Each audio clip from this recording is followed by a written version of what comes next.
and their professional team should not struggle to find great options for deferring capital gains taxes. Don't let your failure to plan become your plan to fail, especially when the Deferred Sales Trust might be one of your very best ways to exit your highly appreciated assets and defer the capital gains taxes so that you can continue to grow your wealth. I'm your host today. I'm Jessica Lanning. I'm filling in for Brett Swarts.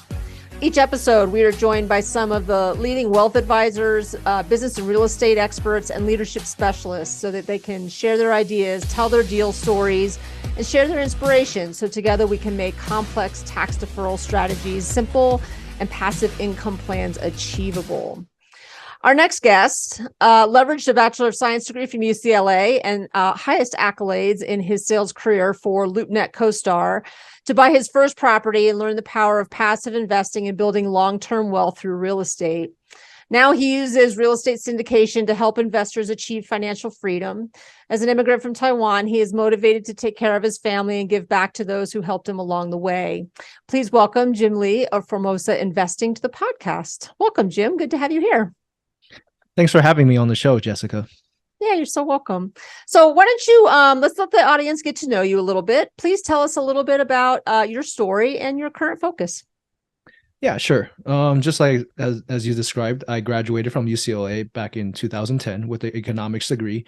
My first job out of the college was in inside sales, working at LoopNet CoStar. For those that don't know, LoopNet is basically commercial real estate for Zillow.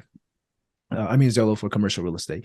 And so I worked there pretty much, most of my life. I learned the importance of having multiple stream of income by just talking to investor, real estate agent, lenders, and property manager on a daily basis. And from there, I acquired my first 2-bedroom, 1-bathroom condo. And then I got my realtor license, wanted to find my own deal. And in the process of doing that, I also decided to make a career out of it by selling real estate. And then I found out that wasn't a good fit. During lockdown, when I didn't have the opportunity to go out to host open house to find leads, I started studying syndication by listening to podcasts, go on YouTube and educate myself. And and that's how I started doing syndication. Excellent. So to help our audience get to know you even a little bit better, one of the things that we like to do here at the Capital Gains Solutions podcast, Capital Gains Tax Solutions podcast, is to talk about your special gift. What's your superpower? We believe that everybody has a superpower here on the planet that helps others, that is a way to give back, to make the world a better place. What's your superpower? What's your special gift? I would say that is the superpower, what you just related to. I think the biggest thing for me is that I love giving back in any way I can, not just on a monetary value per se, but in any way I can. So whenever I make a good chunk of money, I always make 10% donation, first of all. And then second, I always put myself out there to volunteer for communities, for real estate networking events and so forth. And lastly, I think it all comes down from my taking care of my family, because as an immigrant moving from Taiwan to United States, my parents had to sacrifice a lot just so that we can be here. And so I take that to heart, and I work really hard to want to be able to provide and give back everything they've given me. Wonderful. So today we're going to talk about lessons learned from real estate syndication. So talk to us a little bit about what's your biggest lesson in putting together your syndicate and helping others and teaching them to grow wealth. What have you learned? What would you say have been your biggest lessons? My biggest lesson since I became a syndicator is definitely networking. I think in my 20s, I struggled with the concept of putting myself out there and network with others, build strong relationships, start to establish that connection early on. That's one thing I definitely regret not doing when I was younger, but it's also because it's one of those things that, I'm an introvert and I'm very shy. So that's why I started as an inside sales career, just stay in the office, making dials and not need to have to go out and meet people face to face. So as through syndication, I wasn't good at it as a realtor. And then when I came across syndication, you need to do network even more. So that was where I had to really change my mindset and get comfortable being uncomfortable and putting myself out there. So that's fascinating. So I'm introverted as well. So let's talk about that a little bit. Where do you think being introvert actually helps you in your syndication process? I think, I realize as I go out and attend these networking events and join mastermind groups, there's actually a good amount, maybe even more than 50% of the people out doing what I'm doing. They're all introverts as well. And it's when you surround yourself with like-minded people and you realize there are so many people just like you, and there's no excuse at that point. If there's all these introverts doing what I'm doing, putting themselves out there by going on creating podcasts, writing newsletters and so forth, and constantly going out to network, to me it's just I just don't think it's an excuse I can always throw to myself. It's not good for me to always come up with the excuse to give me a reason why I can't do it. And your investors, what do you think they appreciate about you in terms of being an introvert? I think it's my transparency, the ability to get on a personal level. Since I have more time than most syndicator out there, right as of today, since I just started, I think I have the ability to give my time to each and one of my investors, explain the process, educate them, nurture them, and be there for them every step of the way. And so I think that's what definitely separates me from being the other syndicator. And what deals are you looking for your syndicate? What deals? Yeah, what kind of deals? Commercial, residential? Like what, sure. what are you targeting? So we target 100 plus unit multifamily, value add buildings that's built in 1970s, so Class C value add buildings, and we typically hold the property for 5 years. And is your plan to pick up properties that need to be rehabbed and sell them? Are you looking for something that's more plug and play? Where is your focus? Yeah, so value add is basically everything you just described. It's to acquire this building because it's mismanaged, right? The workflow isn't efficient, or there could be amenities that we can add, build. Let's say, for example, laundry facility, make it everything all digital instead of coin based. Adding gym, sauna, pool, stuff like that, renovating the units. So that's why we hold it for 5 years, because in the span time, not only does the property appreciate faster than residential, but we're also adding value year after year to increase the income. Because when you add value, you can increase rent. Once you increase rent, that's income goes up and price goes up. Sure. And who are your clients? What's your ideal investor look like? My ideal investor would look like someone who would recognize my business name, which is Formosa Investing. Formosa, a little background on that is just it's back in 1500, Portuguese discovered Taiwan, the island where I'm from, the island before Taiwan was even given the name Taiwan, and they named it the Beautiful Island. So ever since then, Taiwanese took that as pride. And when they see my logo, my brand, they recognize that. So Taiwanese investor, that's my niche. Okay, very good. And any particular age range or how much they want to invest? Any other demographics that are important to you?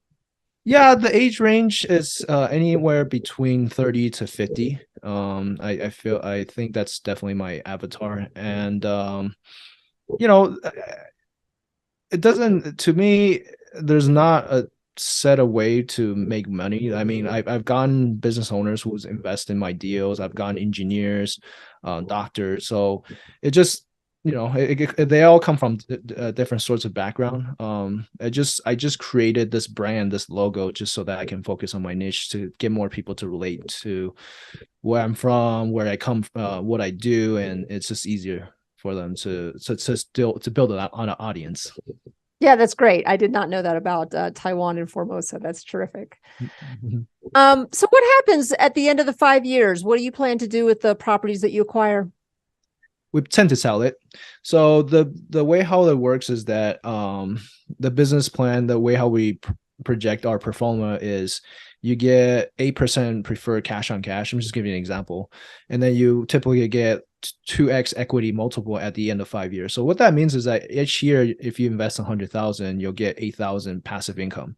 And then at the end of the 5 year hold, we'll sell the property and get you 2x of your money back. So if you invest 100, you get 200,000.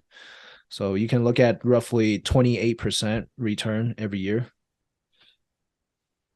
And I lost my train of thought. It's going to come back to me. So you don't intend to reinvest the proceeds necessarily in a 1031 exchange. You plan to just sell that property. And if an investor wants in on the next deal, they just go in separately. Am I getting that correct? Yeah, they have all the options on the table. They can either for most investors, from my understanding, right, just through my business partner's experience, he said that most investors, once you make them that much money, they don't want to leave anymore. They want to continue to reinvest. So you brought up a good point. 1031 exchange is usually what we do. We tend to re-leverage the money that we make. Since now we have double the money, if you continue to invest with us, we'll either seek out two different opportunities or invest in a bigger deal so that you'll generate more cash, bigger cash flow and bigger equity multiple down the line. Talk to me a little bit, and we were talking about this before we started recording today, about how, when investors have property now and they want to 1031 into a syndicate like yours, we were talking about the frustrations with that. Can you talk a little bit about that for our audience? Yeah, absolutely. So typically when you invest into a syndication deal, you invest, it's the commercial property that we're purchasing as a group is under LLC. So you'll invest your money into that LLC and you get a piece of that equity of the commercial property, the LLC. When it comes to 1031 exchange, the process does get kind of very tedious. There's a lot of paperwork involved. And I've seen it go as long as 2-3 months, the process to make the whole thing work. And a lot of 1031 exchange investors sometimes back out because there's so much involved and they just don't have time to deal with that. But not only that, what I was going to say is that as a syndicator, typically the investment amount is between 75 to 100,000, but for a 1031 exchange, we require 500,000 minimum. Just because like I said, there's a process. So it's possible to invest 500,000. And when you do invest into the syndication, you're not going to invest into the LLC. You're going to be separate. I mean, you're going to be set up as a TIC, tenant in common. And that's how usually it works. Yeah, that's our experience here. So, at Capital Gains Tax Solutions, we're helping people figure out how to continue to defer their capital gains taxes so they can continue to grow their wealth over time. And one of the things that we're discovering is that this 1031 is just so frustrating for people, right? There's timelines to meet and paperwork to do. And now I can't really seem to 1031 into the exact kind of investment that I want. And so that's what we're doing here at Capital Gains Tax Solutions, is showing people how to use a deferred sales trust, continue to defer their capital gains. And then if they want to, and the details of this are, more complicated than I want to get into in this podcast, but it does allow, sellers who are now having their money held in a deferred sales trust to go into an LLC with the trustee and actually be able to invest in things like other real estate syndicates. So I love what you're doing, and I hear your frustration on the 1031. And if anybody's listening to this, you can go to lanningfinancial.com. That's me. I'm Jessica Lanning. Or the capitalgainstaxsolutions.com and mention that you heard this little snippet on the podcast, and we would be happy to have a conversation with you about that. Okay, are you ready for the lightning round? Yes, if you don't mind, I can add another thing that your audience can check out is something called the opportunity zone. I'm not sure if Yes. you've heard of that. Okay. Mhm. If you have, then, that's another way of 1031 exchange. I mean, it's not 1031 exchange, but it's a way to avoid capital gains tax Right. by It's another way investing to, in, yep, to opportunities. defer them and make a Mhm. long-term investment and then be able to shelter that capital gains. Absolutely. Yeah, it's very popular Okay. in syndication as well. Oh, yeah, absolutely. I've talked to a couple people about that. Mhm. All right. Are you ready for the lightning round? Yep. Go for it. Okay. What's your favorite book that you've read or gifted in the last year? My favorite book? That's a very good question. If I have to talk about something that currently, it's definitely The Power Connector. Let me show you this right here. I try to focus on reading books that's current with the stuff that I'm working on. For example, this book talks about how your social network provides the opportunity for people to accomplish together what would be difficult or impossible for them to do individually, right? So every strategic connection provides more opportunities for your business, and like a lever, it magnifies the effectiveness of your efforts, right? And which ultimately is what syndication is. Every connection, realtor, lender, property manager, investor, is crucial to your success of your overall business. And who wrote the book? Hold it back up again. Yeah, sure. It's Judy Robnett. Judy Robinette. Okay, very good. Yeah. All right. What's your favorite leadership quote or a theme that you strive to live by?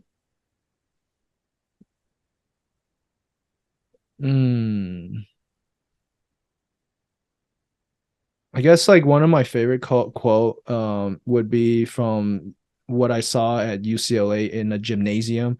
There's a big quote written by John Wooden. He's like really, really famous out at UCLA. He, won a lot of championships with UCLA. He wrote on the gymnasium, champions are made when no one's watching. Oh, that's great. I'd forgotten about that one. Yeah, big fan of Jim Wooden. Okay, if you imagine you could go back in time, and I'll let you pick whatever time frame that you want, because there's a part of me that really wants to ask you about your 11-year-old self that immigrated here, but let's see, you can even use your 18-year-old self or 25-year-old self. If you could go back in time, what would you tell yourself? I get asked this question all the time. So definitely be open-minded. I think that's very crucial in every stage of your life. And what I mean by that is just, I think I needed, if I were to go back and tell my young self, I would change my attitude about trying new things. I used to be very close-minded, and as I got older, I've learned that it's always better to look at, the other side of the coin. To me, there are actually three sides to a coin, right? There's heads, tails, and the edge. And if you can stay on the edge, you'll be able to learn the most. I love that analogy. Okay, what are you most curious about right now? What am I most curious about? I guess just like everybody else, right? What's going on with the economy? where are we heading? Yeah, where are we going exactly? Yeah. Listen, you've had a lot of great success in your career or careers, if you want to think about your sales career. Now you're one as a syndicator. What is the one habit that you try to practice daily or weekly, which helps you to stay centered in your values and keeps you moving forward in your new goals? I think something that I try to practice every day is definitely always exercise and always be reading. So I try to wake up 5 or 6 a.m. in the morning just so I can get that out of the way. Keep my mind fresh, and keep my day upbeat and efficient, and then that's a habit I try to create even on weekends too. But it gets difficult, especially if you're on vacation and so forth. What was it? Champions are made when people aren't looking. Yeah, exactly. It's those 5 in the people, morning, nobody's looking. Listen, Jim, thanks so much for being on the show. And I want to encourage you to keep using your gifts of, include networking in this, but giving back and just being a blessing and a help to others, in particular to those in your community. That seems super important to you. And I love that you're doing that. For those people who want to get in touch with you, what's the best place for people to find you? They can check out my website, formosainvesting.com. On there, there's an ebook, a free ebook for them to download. It's about 20 pages long, short read. It just talks about my real estate journey and all the mistakes I made and how overcoming these obstacles created a path for me to become a syndicator. And then you can also check me out on all the social media links, Facebook, Instagram, LinkedIn at Formosa Investing. Perfect. That wraps up the show. I want to thank you, the listener, for listening to another episode of the Capital Gains Tax Solutions podcast.